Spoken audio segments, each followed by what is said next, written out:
any harvest you get, take a portion to replant. And that law says that any harvest God gives you, take a portion to sow. So God gives you pineapple. And interestingly, God put a portion where you have to sow. God expects you to eat this one, but God doesn't expect you to eat this one. Why? He has deposited the future into this. For your future, you need to let this enter the ground. Your destiny is at the mercy of your seed time. Or at your seed. You can put seed time or at your seed. You will not prosper because every child of God doesn't prosper because of the economy of a nation. You prosper because you are a seed sower. So number one, the covenant answers to your seed.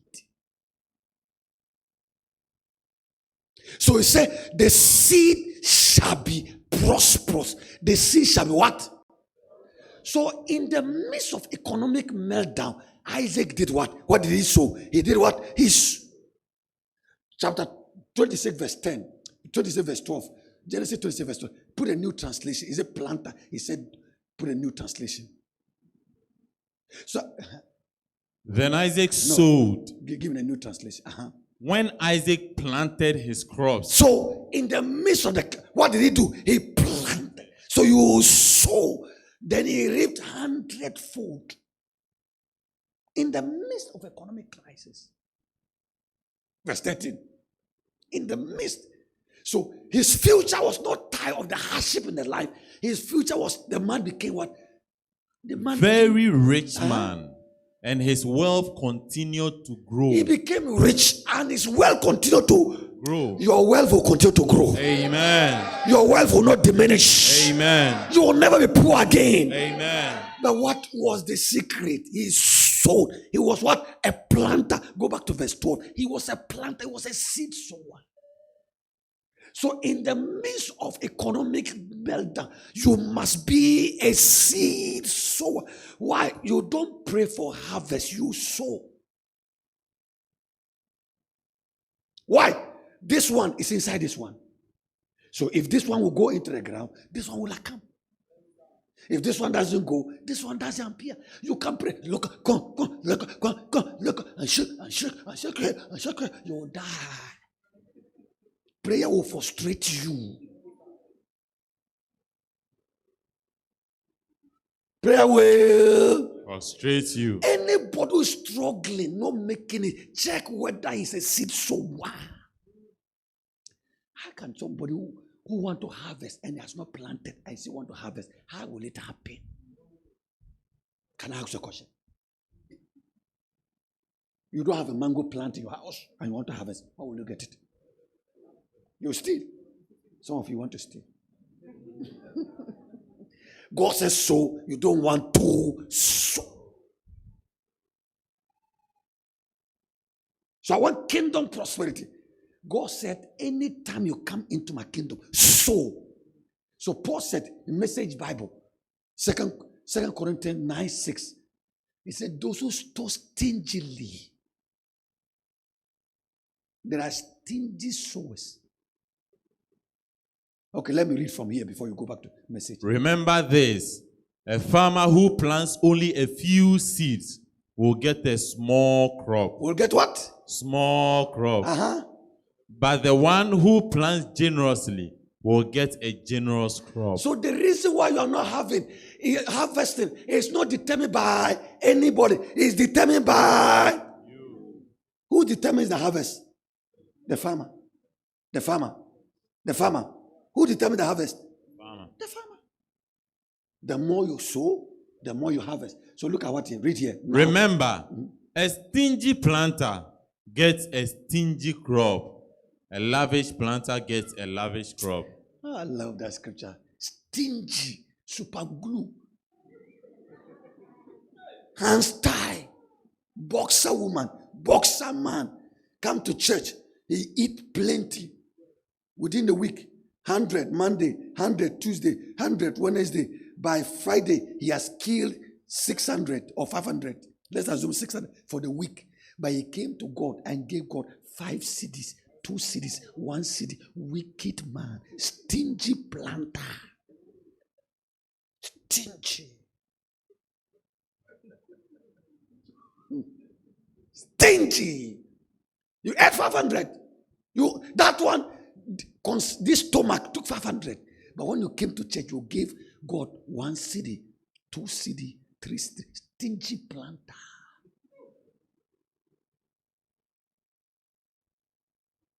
That's why you are poor.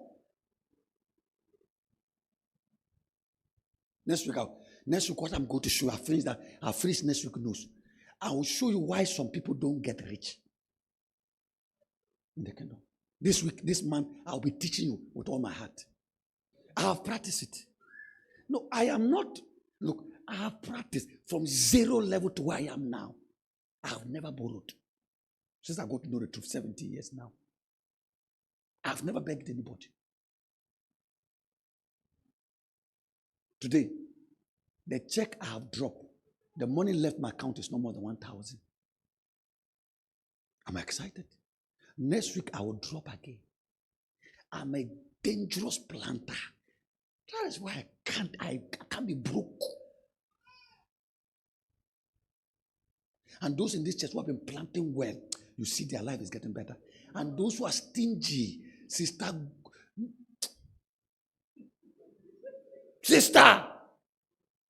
and you see some sisters can fix a hair of 200. This smelling thing, 200. But their offering is 1 city, 2 city, 3 city.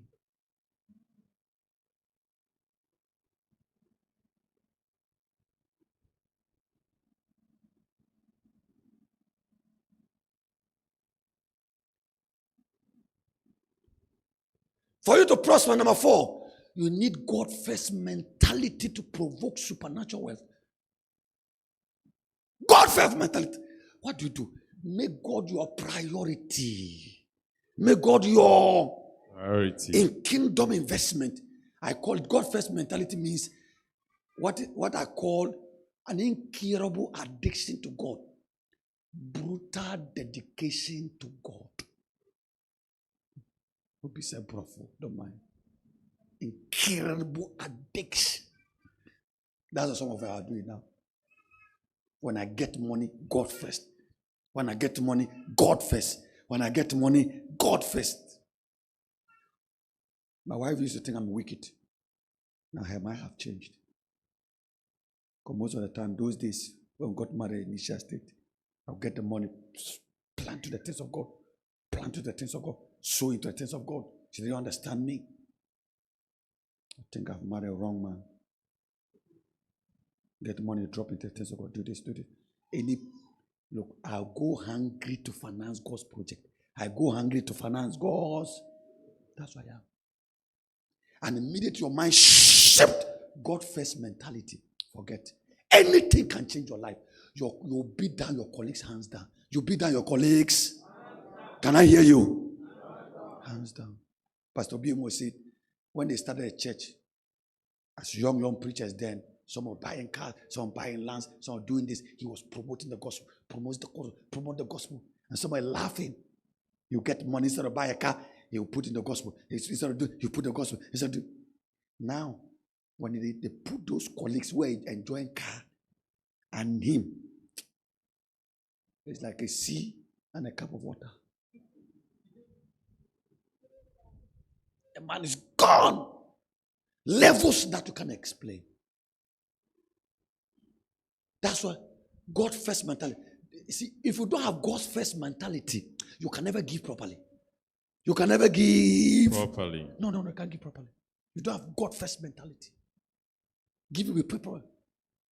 I Mama baby. Aye. Mama baby. Aye. Mama baby. Scar. Aye. Scar.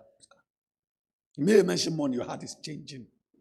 Some of your temperature level have increased already. What is the master secret to kingdom prosperity? It is called the law of tithing. All those who are in the morning, I didn't write this note, so write them down. Get hold of it. if you want to prosper in the kingdom, you need to access it by the law of tithing.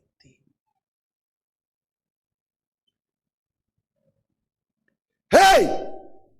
Are you hearing me? Let's go to Malachi chapter 3. We have to read that scripture over and over this month. You assess it by the law of tithing. And this month, I want to take time to show you this law. Some of you don't understand it. You don't? Hello? Are you here? Let's start from verse 8. One go, read together. Will a man rob God? Come on. Yet you have robbed me. Ask But somebody, you say, ask the person, are you a robber? Ask sister, are you a robber? Ask brother, are you robbing God? Find out what is the answer. Let's read one go. Will a man rob God? Yet you have robbed me. But you say, in what way have we robbed you? In tithe and offering. Tithe and offering. So anybody who eat tithe is classified as okay. So I you know armed robber. You know. Now read together verse 9. You are cursed with a curse. For you have robbed me. You have what? Robbed me. So when you rob God, what happened? A curse is provoked. Go to verse 10. One go. Bring all the tithe into the storehouse. No, bring quarter. Oh. Bring half. No. Bring when you are finished paying your light bill. No. Bring when your mother is not sick. No. Bring when your girlfriend is happy or is not happy. No. Bring. Say all. All. Come on, shout all. All. All includes allowance, gift. So somebody call Amo, take 100. Amo, take 50. You have to pay tithe on that one. Amo, take 20. You have to pay tithe. All means all. No salary alone. Anything that enter your hands, all means. I read together. And there may be food in my house. And try me now. How many want to try God this year? That place I'm going to explain. God said, try me. Do what? Try me. In the Bible, there's nowhere in the Bible apart from this place. God said, try me. I will show you. If I will not open the windows of heaven for you, this season I command your windows to open. Amen. Your amen is weak. Amen. May the windows open for you. Amen. So I will pour a blessing on you. There will be no enough room for you to receive it. Verse 11. Let's read together. One go. And I will rebuke the devourer for your sake, so that he will not destroy the fruit of your ground, nor shall the vine fail to bear fruit for you in the field, says the Lord of hosts. That means near success syndrome will be destroyed. You will not have crop failure. And verse 12, the whole teachings will come. One go. And all nations will call you blessed. May this people call you a blessed person. Amen. And you'll be a delightful to God. You will not be broke. They will see beauty. They will see your suit. They will see your car. They will see things changing. They will see you smiling. They can explain it. So tithe is the access to kingdom economy. I said in the first service, it's your admission letter. Is what? Admission letter. Admission letter to kingdom prosperity. No Legon, no UPS. Not admission letter to Legon or UPS. No. No give back. No. Your admission letter to kingdom prosperity. Tithe is your admission letter.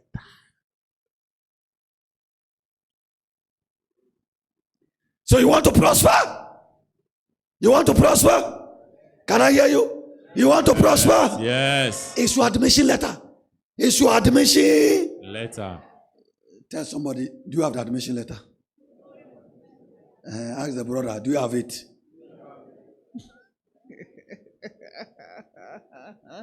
So if you don't tithe, means that you are an illegal student.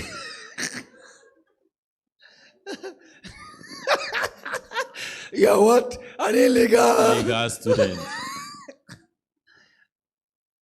Illegal student. There are some people who are illegal. They are illegal, but they have not. They don't have admission, but they are illegal. They will never graduate. Amen. So we become an illegal student. So I said, what is tithe? Let's define it. I didn't define it in the first service. Tithe is 1/10 of all your increase. Tithing includes your salary, your wages, your financial gift and favor.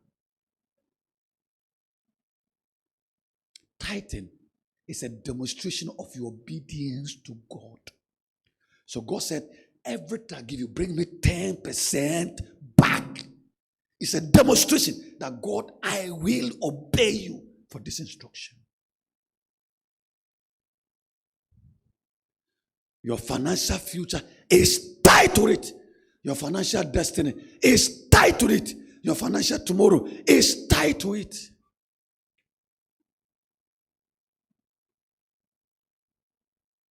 Now let's go to the benefit of tithing. 10, quick. We are going to run fast. Number 1, tithing. Your tithe connect your resources with heaven resources. Your resources with, come on, your tithe connect your resources with heaven resources. I can your tithe connect your resources with heaven resources. In the first service, I said your tithe takes you from the natural economy to the supernatural economy. The first service. So get a tip. I did 10 there. I'm doing 10. These are all difference. If you want to enjoy, the tithe is your access.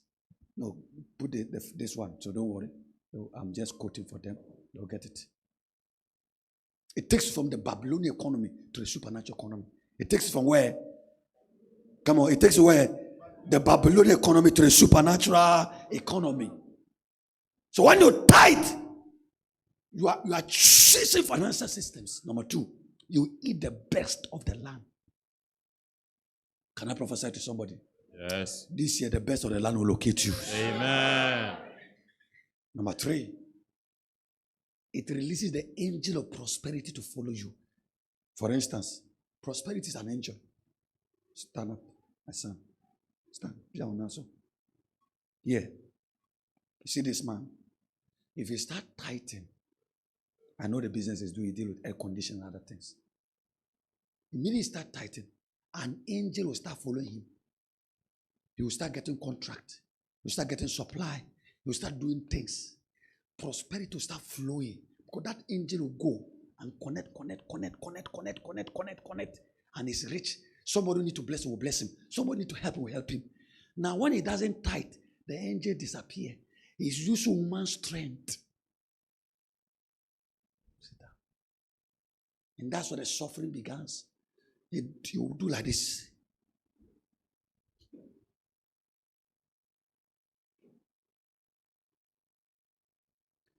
People who use help you, they'll turn against you. Number 4, God rebuke the devourer. Rebuke who?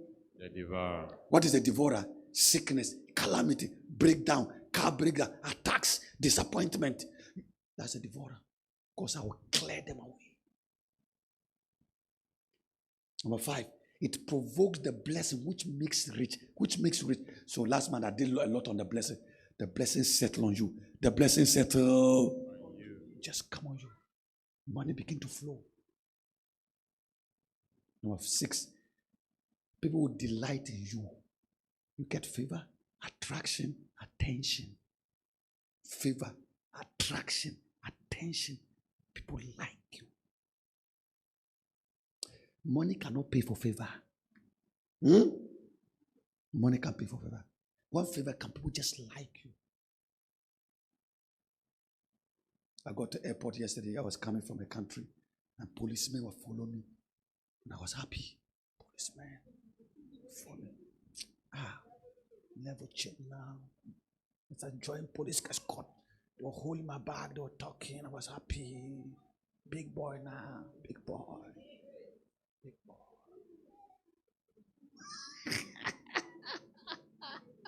You, demons are chasing you. They are following follow you everywhere you go. Amen. God delighted. Number 8, your harvest will not be destroyed.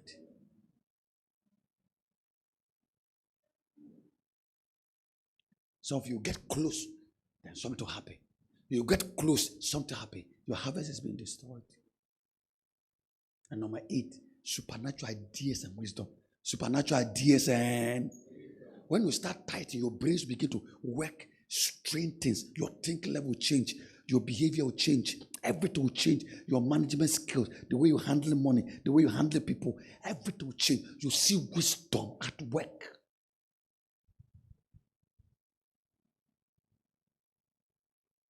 See a tither. He has not done an MBA in management, but you see his management is excellent. It's not careless.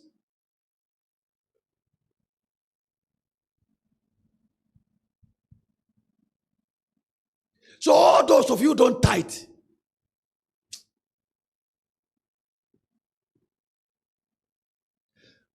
Non-tithers become poor because they do not attract blessings on their life.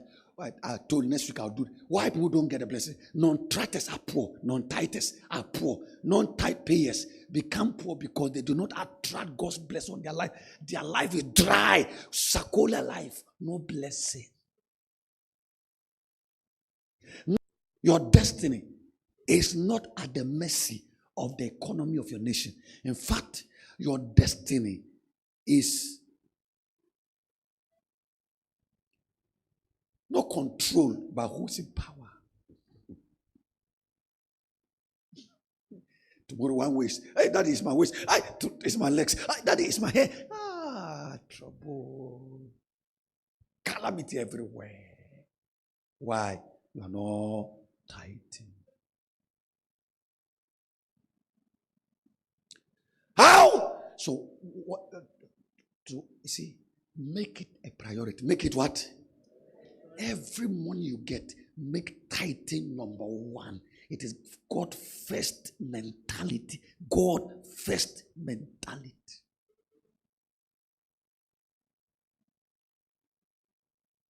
And it's simple. 10%. If the 10%, if the 90% cannot do you good, what will the 10% do to you?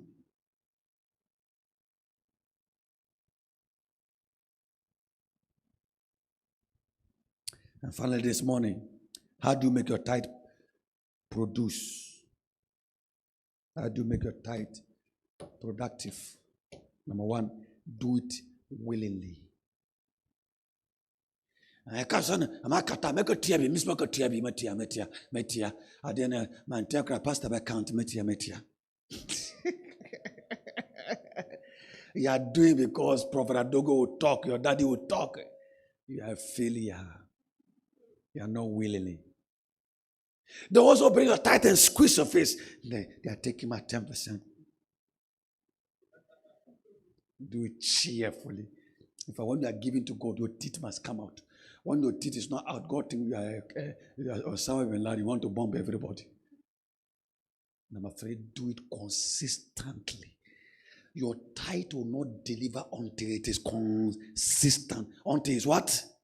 Some of you drop this month, 3 months come and drop, 6 months come and drop. It won't work. If it's 5 cities, how much is it? 50. God is not looking at the volume. God is looking at your consistency. And look, this room, the way it is, water is dropping. Go.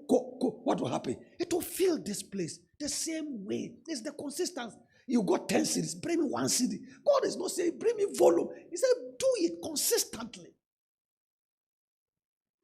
Those of you backdate your tithe, next week I'll show you. If you are supposed to pay your tithe this month and you backdate to next month, you have to pay interest of 20%. Next week I'll show you from the Bible. I'm not supposed to. God, this month, you see, my mother is sick in village. I beg you, God, please let me send the money. I'll pay next month. Okay, God said, next month, 20%. I will show you scriptures. And number 4, be patient. Be what?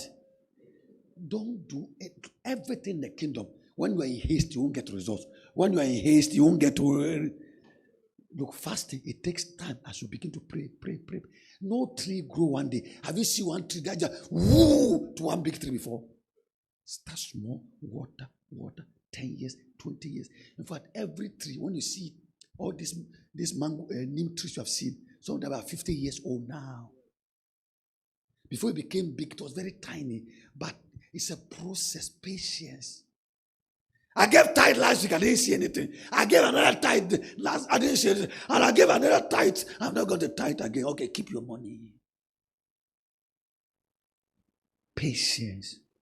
When I started tithing, don't know. In fact, you didn't even see I was getting food here, I was getting clothing here, I was getting small money here. That's what started. There was no instant change, but progressively, my life started changing. I started changing. And the kind of tithe I tithe now is not a joke. But I started slowly entering. And finally, do it in faith and expect results. Without expectation, you can't get answer from me. So do everything with faith. Lord, I do it in faith and I expect you to bless me. As I present my tithe to your support to kingdom, build your house. Lord, change my story. Do it in faith with expectation that God will connect you and network you and everything will change. Any harvest you get, take a portion to replant. And that law says that any harvest God gives you, take a portion to sow. So God gives you pineapple. And interestingly, God put a portion where you have to sow. God expects you to eat this one, but God doesn't expect you to eat this one. Why? He has deposited the future into this. For your future, you need to let this enter the ground.